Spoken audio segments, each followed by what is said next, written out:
the winter never came is an alternate history scenario in which the deadly Russian winter never came in 1812 to stop the French army in Russia. Split from reality.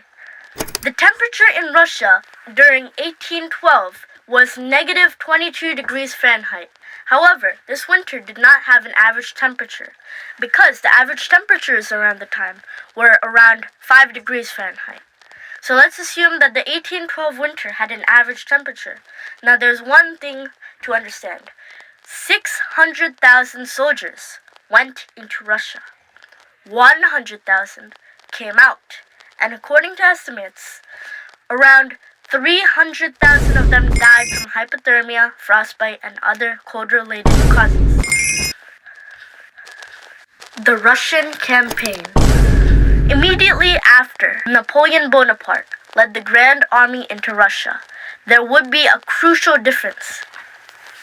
French soldiers wouldn't be dying from the cold, but this does not mean that the Russians would not burn Moscow, or that the supply routes wouldn't be poor.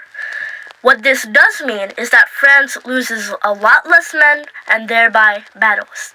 Historically, the turning point against France was the retreat from Russia, and in this scenario, I don't see it happening any differently. Because the Russians still burned Moscow, but one of the key components in the French losing the campaign would be gone, and the French could have returned to friendly territory with a stronger military than in our timeline. However, there is a distinct possibility that we will discuss later on in the video, so stay tuned until the end. This possibility would be that France, indeed, had gotten a peace treaty with Russia and had effectively won. Exit from Russia. An exit from Russia was the first scenario, so we had assumed that a much stronger force, although in defeat, had left Russia. The Grand Army has returned with around 200,000 to 300,000 troops. Now everything depends on whether Prussia and Austria switch sides.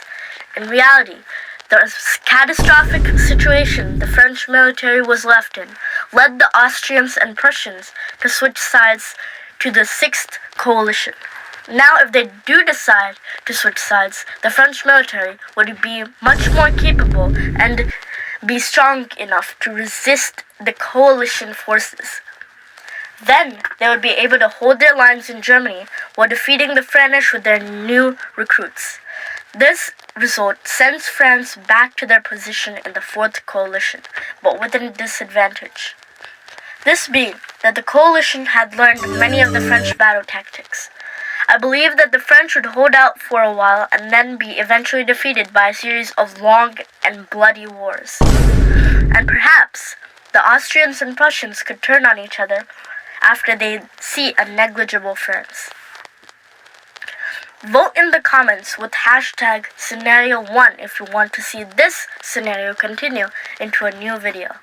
But I believe there is a more interesting scenario. Contested French hegemony. France exits Russia with 200,000 to 300,000 soldiers in the Grand Army. Austria and Prussia, still believing the French to be too powerful to contest, remain under Napoleon's control. Russia, disappointed by this development, is forced to live next to French hegemony.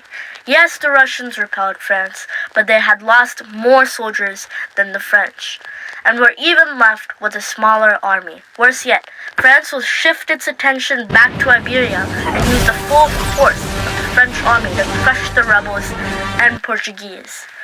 The Portuguese royal family is forced to move to Brazil, and the rule of the empire from Rio de Janeiro.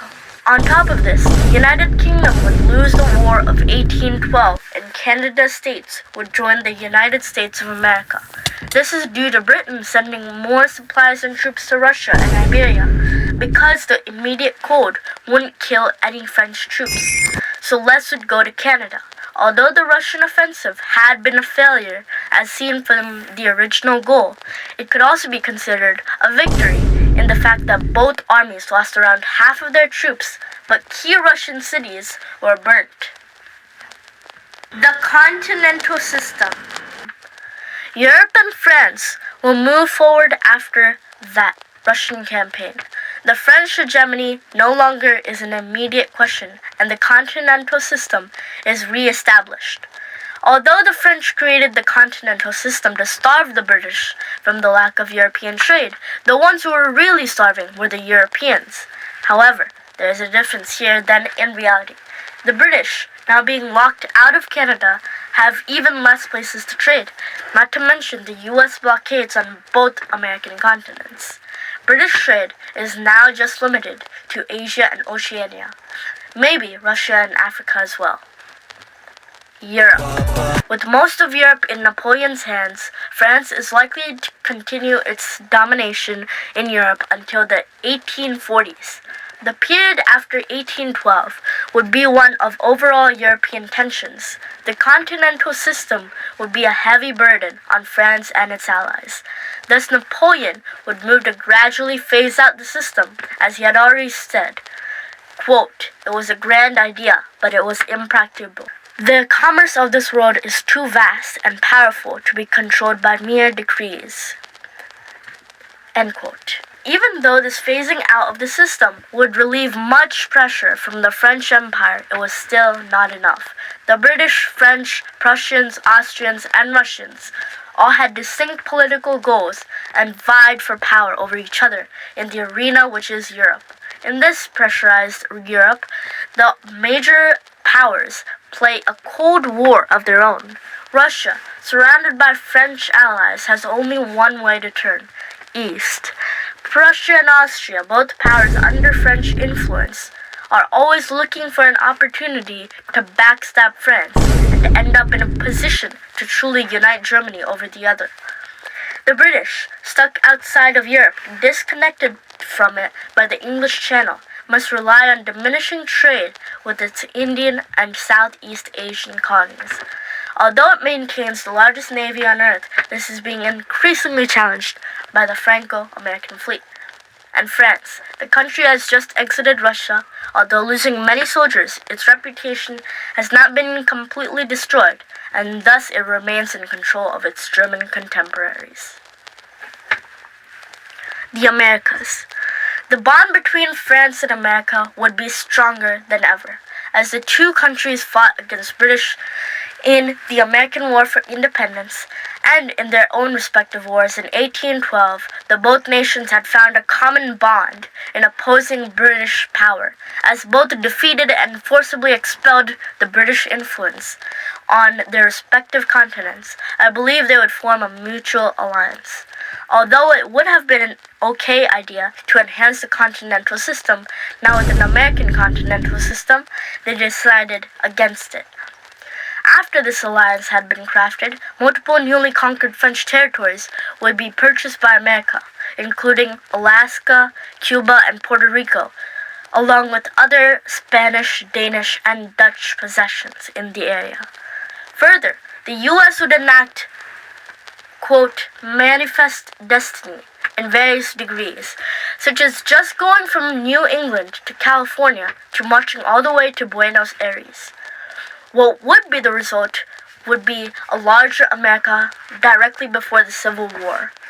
Depending on how much the U.S. expands, the southern states will be more or less powerful.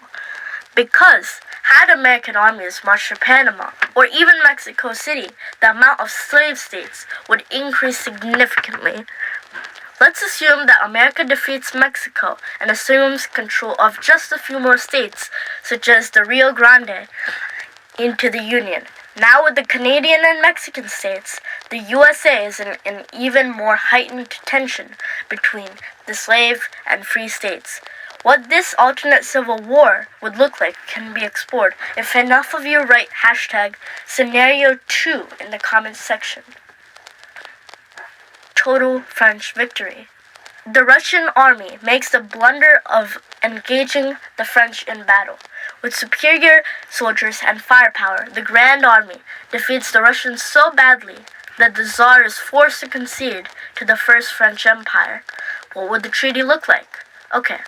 Firstly, I believe France would make it wise to giving a lot of land to their trustworthy ally in Poland. So, believed that Napoleon would give most of the lands to the Warsaw State and call it the Polish-Lithuanian Commonwealth. Prussia would not be granted any lands, but Austria and Hungary would gain Ukrainian territories as a form of respect to his allies. Russia would be forced to pay relatively minor reparations because Napoleon knew he couldn't deal with the entire Russian state when they were against him. Now with Russia infuriated and his ally, he decided to turn his gaze southwards. Ottoman Wars. Ottoman rule over the Balkans and Caucasus were only growing weaker. Thus, it caught the eyes of Napoleon. There was much pressure on Napoleon for winning this war. Firstly, to buy some loyalty from his allies, and secondly, the fear that Britain would start arming the Ottomans against the French. So the First French Empire and its allies, Russia, Austria, and nationalist rebels, marched into Ottoman territory. Within the first few months, the Grand Army took Belgrade, Bucharest, and Sofia. The Greek rebels took Athens and restored Greece. Britain, fearing this war, could do nothing but watch from the sidelines. At the end, Napoleon even marched on Istanbul.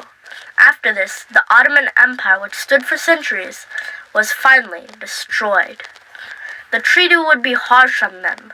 Russia would gain all of the Caucasus, some inland Turkish territory, and annex the Kingdom of Moldavia.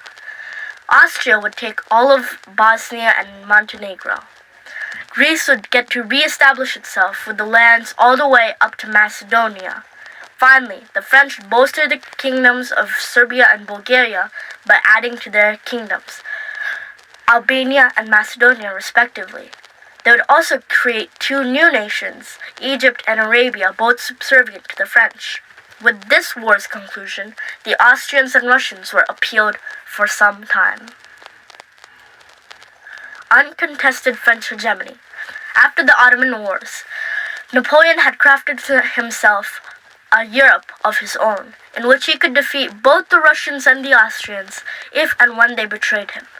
With Constantinople, the Suez, and Iberia in his hands, he could control the Mediterranean as he wished. New nationalist values were spread among the people, destabilizing Germany and Austria. This would work towards his favor, as Austrians collapsed under their own weight. New, smaller nations would be easier to control for him. If and when Russia and Britain make a move, they could strike back hard with their American allies. Now there are only two ways this scenario could go. The British and Russians declare a final coalition against France, and one, they could win, or two, they could lose. So say, #Scenario 3 if you wish for them to win, and #Scenario 4 if you wish for them to lose. Outro. Thanks for watching today. I hope you enjoyed my first alternate history video. I also have a link in the description to some studies and the script for this video. I will also go in depth about how I have made it. If you wish to, you can subscribe and like, as it will help me reach my goal. Thank you and goodbye.